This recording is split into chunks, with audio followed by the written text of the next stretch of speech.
What on earth am I supposed to say for this man? It's hard for me to think of what to say when I've actually got to come up with a list of questions to grill him with about the most private things about his life for his interview in July, when he is one of the featured phenoms at Poetry Saloon at noon. This man, he currently runs Poetry Love Letters at Let Them Eat Chocolate, which is a great monthly show. If you guys haven't gone, you really should. I love going there. I wish I could be able to get there as often as I could. I really do. And this is the most expressive. Yeah, I would say that. For all the open micers I know, this is probably the most expressive and best in the memory field poet that I know around. I love hearing this man.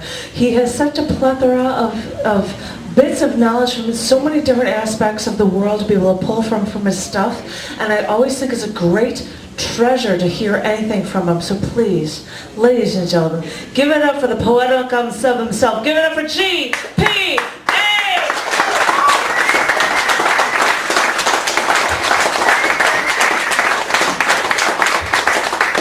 Chicago, ladies and gentlemen. Just awesome. All right. This is the first stop on the Revenge Tour, which will end in South Africa in September. But I wanted to do something different with my feature tonight. I wanted to bring up an up-and-coming poet who I met at open mic and let him do his thing. I'm sorry? Eat the mic so we can hear you. Okay, Patrick, is that okay? Yes! We're friends like you, buddy. But I wanna bring him on up. So he's up and coming. He's not an author. Doesn't have a CD, nothing like that. I just saw him and I told him, hey man, I want you to do a feature. He's really rough. The opposite of me, no love stuff, whatever. So without further ado, everybody give a round of applause for Andre Lenoche. Andre Lenoche, ladies and gentlemen.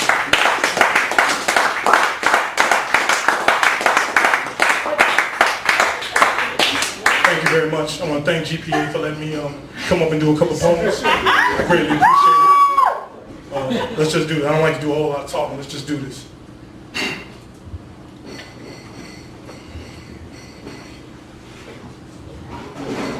I am the monster under the bed. I am the boogeyman hiding in the closet. Except when you come with your friends to verify my existence, I am not there. But when you come to retrieve your jacket or your coat, I'm the one handing it to you, fangs hanging from my mouth, saliva dripping from them, glistening in the moonlight because I am ravenous. I am Michael Myers, Jason Voorhees, Freddy Krueger, Pennywise, and Pinhead. And no matter how many times you think you vanquished me or killed me, I am forever because all they do is make another sequel. I am Lex Luthor, Grodd the Gorilla, Simon Bar Sinister, Riff Raff, Sinestro, and the superheroes that battle them. And this clearly illustrates the perpetuality of good versus evil. I am the proverbial fly in the ointment. I show up at the picnic, and no matter how much you swing, swat at me, I don't go anywhere. I do a two-step in the coleslaw. I do backstrokes in the potato salad, and I'm swinging back and forth on your fork just as you're getting ready to put it in your mouth. And these are the metaphors of permanence to show you what I truly am. I am the anger and resentment of Beelzebub as he stands with his middle finger cursing heaven for having been cast out. And I am the disappointment and the resignation of the Almighty himself, knowing that when he created Lucifer as the brightest angel, he would have no choice but to do so. I am the bully, the bullied, and the bullied who stood up to the bullied. If that makes no sense to you, I am Debo, I am Red getting his chain snatched by Debo, and I am Craig who picked up the brick and smacked Debo upside the head with it. I am dark-skinned. No matter how many times you've chained it, how many whips have been upon it, how many times you've sick dogs upon it and sprayed water at it, it's still here. And even weather cannot temper it because all I do is put some lotion on it and it comes back better than it was before. And these are the metaphors of permanence to show you what I truly am, because I am an addict. But there are no pipes, there are no blunts, there are no needles, no. There is simply me going to open mics, signing up under assumed names and taking my 3-5 minutes or however much they give me and performing like I'm the feature. There is me using social network, Facebook, Twitter, Instagram, YouTube to get a poem off my head so I don't go insane from poetry. There is me. I am the invitation, and I am the person that receives the invitation, opens it, and am awestruck that it was sent to me. I shave my head clean. I line up my goatee, get my suit out the cleaner, shine my ballet shoes up, and run a nicer car than the one I have. And I go to the gala, and you won't believe who's there. In one corner, there's Wordsworth and Keats. In another corner, there's Giovanni and Langston Hughes. And I could have sworn in the middle there was Charlie Newman talking to Billy Tuggle. I swear it was. And I bow my head in reverence as the woman with gray hair approaches me. My eyes tear up at the remembrance. And she lifts my head by my chin. And she speaks to me in the tone and the cadence signature by Maya Angelou. And she says, "My child, you are home. And no longer am I lost. My life now has purpose. The skin which I'm encased in becomes irrelevant. Because every time I pick up the pen and go from left to right, down, every time I step in front of a microphone, I grasp just another erg of immortality. And the metaphors of permanence, as most things in a circle do, come back to their beginning and near close. Because I realize who I am. I am a poet. And the metaphors of permanence close. This poem has ended."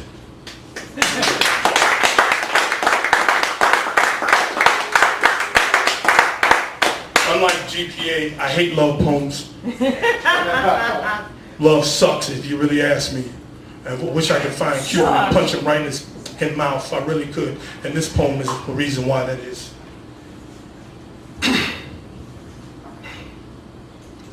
It was a Friday, which had just turned into Saturday, 12:16 a.m.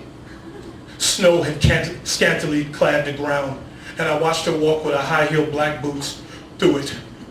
She went up 3 steps, turned right, went up 7 steps, turned left, and went into her domicile. And I thought to myself, and I spoke to God, and I said, "She looks like my girlfriend." I remember the ride there and ride home, and the questions she asked me, how interactive the conversation was. It was quite intense for a first date.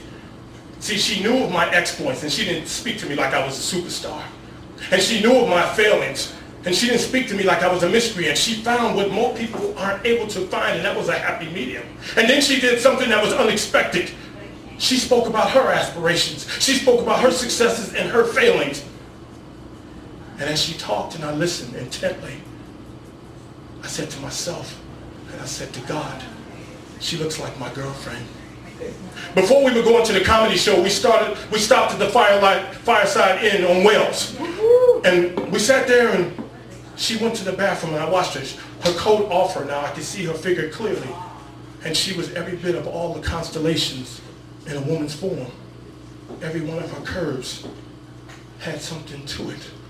And I watched her, and I smiled, and she came back, and again the conversation was interactive. But I watched her eat. And no, she wasn't a glutton. And no, she wasn't one of those that said, "I just want a salad." No. She ate heartily and even shared some of her crab cakes. And she looked up, and there was sports on the TV. And she spoke about how she was a Celtics fan. Well, I really couldn't hold that against her too much. But how she liked sports, basketball and football were her favorite.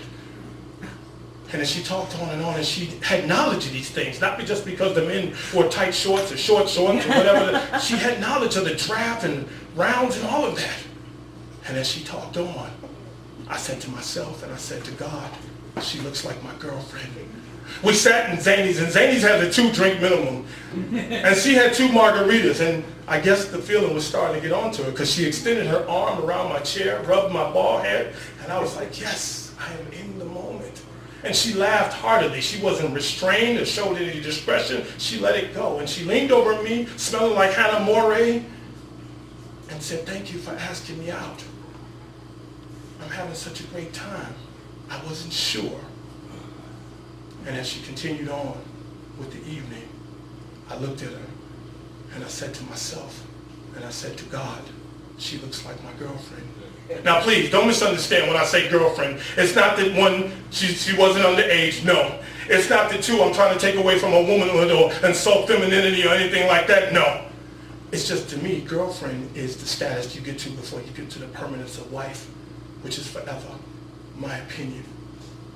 And I said to myself, and I said to God, she looks like my girlfriend. As I sit here and tell you this tale, I finally got the courage up after a bunch of dates, walking in the park, holding hands, swinging back and forth, feeding the frickin' ducks. I said to myself, now is the moment. And I summoned all the courage that I had in my body, and I said, listen, we've been seeing each other a while.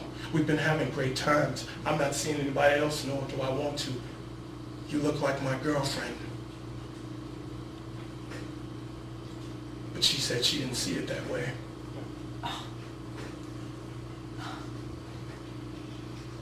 The funny thing about this is, not so much that I was wrong, is that God was wrong too. The poem ends here.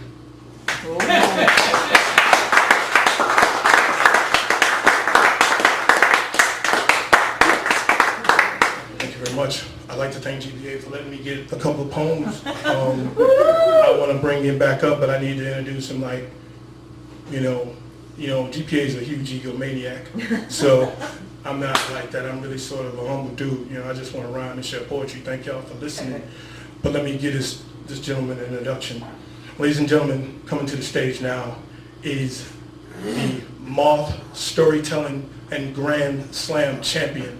June 25th, he will go for national championship as far as storytelling. He is the author of 4 books. He has won the Poetry Pentathlon, and I will represent our team this year instead of him. Forget all that. The phenomenal poetic unsub, G.P.A., ladies and gentlemen. Give him a round of applause.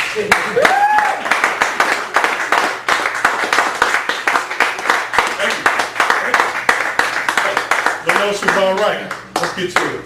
Thank y'all very much. She is not a supermodel, no. The manufactured superlative would insult her greatly. The connotation that oozes from it would go against her physical phenomenon. See, she likes to pose. The anorexic figurines you see in magazines have nothing in common with her. The camera's lenses fail to grasp her every aspect. Each and every curve on her has a mind, heart, and life of its own, and every step she takes is an adventure. See, she likes to pose. She is either at work, bored out of her mind, or stressed completely out. Dialogue is entertaining and salutations flattering. Top 2 buttons of her business blazer become unbuttoned. Coordinating skirt slides up to her show dark triangle. This is either done in the privacy of her office, in her car before she drives home, or at lunchtime when everyone else is going out to eat. She likes to pose. Whether it's the front view, left, right, rear view, full body, crop picture, she likes to pose.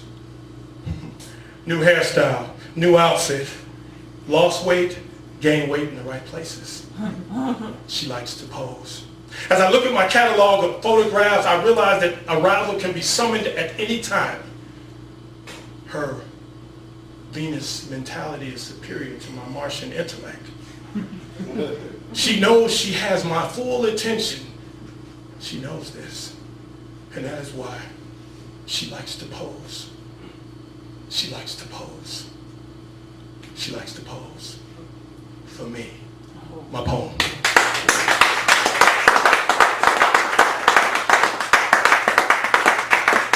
You all right? Yes. I always look at the toughest guy in the room and see if they enjoy it. I mean, you know, if I was sitting out there, I'd be the toughest, but I'm not. You're out there, so you're the toughest. Okay? So cool? This is great. Thank you. I appreciate that. That's the difference between me and Lenoche. Lenoche gets up here, he's real serious, like, yeah, I'm gonna do my poem, I'm gonna do my poem. I'm not that serious. It's just real hard. Okay, here we go.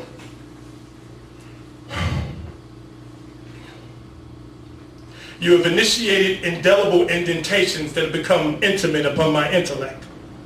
I only think of you in between the blinks of my eyes. And I've told you a falsehood by that statement because with every heartbeat, you inhabit my mindset as well. I am obsessed with you. This dark skin of mine hides oaths written in various fonts only to you. Your name is my answer to any and all questions, whether positively or negatively. Your favorite scent is what I use to freshen inside the walls of my house. And sometimes when I take steps through my city of Chicago. And if you look on the memory card of my phone, the hard drive of my computer, and in between the debit, credit cards, and the dollar bills, there are pictures of you. I am obsessed with you.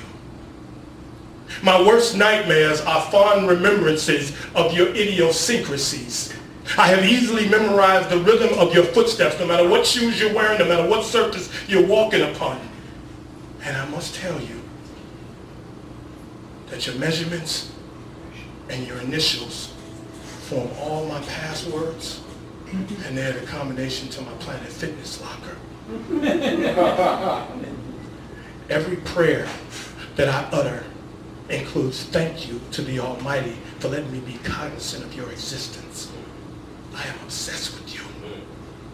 Now I know what you're thinking, but it's supposed to be extreme. It's supposed to come across as overkill. You're supposed to feel a tad bit frightened. Otherwise it wouldn't be obsession. And I am obsessed with you. I am obsessed with you. I am obsessed with you. I am obsessed with you. I am obsessed with you. Every time you post a status on Facebook, I like it, I comment, and I share it. When you tweet on Twitter, I retweet with a comment, and I favorite it. All 536 of your pictures on Instagram, I like, unlike, just so you can see that I'm the one doing it. And if you look inside my phone, your home number, your cell number, your work number, and all your emails are the only contacts listed in it. I am obsessed with you. The same way you dial your numbers on the phone and do your text messages, I do it the same because I watched you when you do it. Your Tumblr is what I check every hour of the day just to see if you posted any new pictures. Those songs that you like, the ones that you sing and you hum constantly and play on your CD player, well, I can't sing, but I sing your favorite songs. Love, love. I do. And the colors you have inclination to, if you look inside my wardrobe, they're every fabric that I have in there.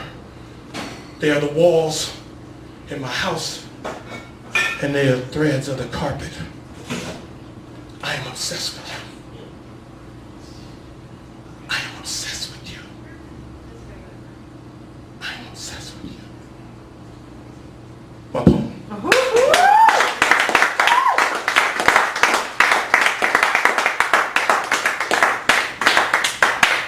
Good grief. All right, I know we was pushing time. I don't like to. You can push it. My love. I have one more poem anyway. Okay. Well, I'll do two poems and then I'm going. Okay? All right. Okay, is that all right? Okay. I think so. Well, this one's short. I confess I was taken in by her feminine wiles. I was hypnotized by her curvaceous curves. But now the woman that I mistook for an angel was hissing at me like a serpent, saying, "You got some nerve." See, I was unpacking everything that I pack. Pull out all the closets, all the drawers. And I realized I slayed the dragon. But not with Excalibur sword and David's slingshot. I just simply told my mistress I was going home to my wife. Mistress, no more. My poem. I'm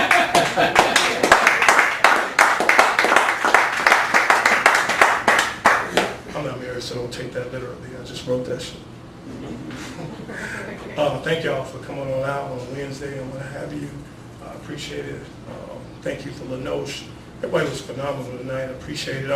Just real quick plug. I host a open mic every second Friday at Let Them Eat Chocolate, 5306 North Damon. As soon as June hits, I'll be taking submissions for features for 2014 because we're booked all the way through the rest of. I got you for October. Bill, just so, I got to send you the thing for that, but I wrote it down on my master list. You don't know it, but I know it, so it's cool. So, and we got Patrick Hurley coming up, even though he don't talk to nobody no more, but that's different.